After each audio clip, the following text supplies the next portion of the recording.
चला मंडळी, आज बनवूयात कैरीचं इन्स्टंट लोणचं।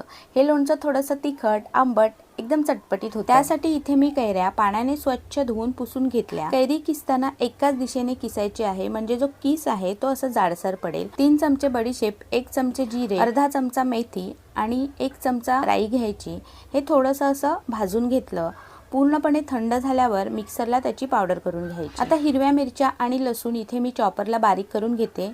हे जे प्रमाण आहे ते आवडीनुसार कमी जास्त घेऊ शकतो। आता पॅन मध्ये तेल चांगलं गरम करून घ्यायचं। तेल थोडंसं कोमट झाल्यावर त्यामध्ये अर्धा चमचा मोहरी, पाव चमचा मेथी, 1 चमचा बडीशेप, पाव चमचा हिंग, बारीक केलेला मिरची लसूण घालूयात। गॅस पुन्हा चालू करायचा आणि फक्त लसणीचा कच्चा वास जाईपर्यंत मिश्रण चांगलं मिक्स करून घ्यायचं। आता किसून घेतलेल्या कैरीमध्ये थोडीशी हळद, 1.5 चमचा काश्मीरी मिरची पावडर, 2 चमचे तयार केलेला मसाला, 2 चमचे मीठ आणि तेलाची जी फोडणी तयार केली आहे ती एकदम कोमट असतानाच या मिश्रणामध्ये घालायची आणि मिक्स करायची। कैरीचं चटपटीत आंबट तिखट लोणचं तयार आहे।